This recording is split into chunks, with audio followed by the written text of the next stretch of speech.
امروز اساسگذاری صلح و وحدت ملی پیشوای ملت پرزیدنت جمهوری تاجیکستان محترم امومالی رحمان با پرزیدنت فدراسیای روسیه محترم ولادیمیر پوتین صحبت تلفنی انجام دادند. در آغاز صحبت رهبران دو دولت همدیگر را با مناسبت فرارسیدن سال نو 2021 صمیمانه تبریک گفتند. در قرینه تبریکات خود رهبر دولت ما از جمله به مردم دوست روسیه در راه پیشرفت به سوی شکوفایی و ترقی در آینده هم ثابت قدمی آرزو نمود. قید کرده شد که جانب‌ها صرف نظر از مشکلات سال روانی وابسته به پاندمیای کرونا ویروس توانستند که یک سلسله چاره‌بینی‌های برای کشورهای خود مهم سیاسی از جمله رایپرسی عمومی روسیگی اید به وارد کردن تغییرات به قانون اساسی کشور و انتخابات پارلمانتی و پرزیدنتی در تاجیکستان را موفقانه انجام دهند.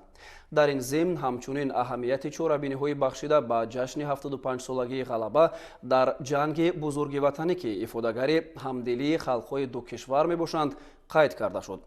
در هفته صحبت پرزیدنت‌ها اطراف مسئله‌های مبرم روزنامه همکاری‌های دوجانبه و دارای اهمیت بین‌المللی و منطقوی مبادله افکار انجام داده جنبه‌های روزمره همکاری‌های دو کشور و تامین امنیت منطقوی را بررسی نمودند.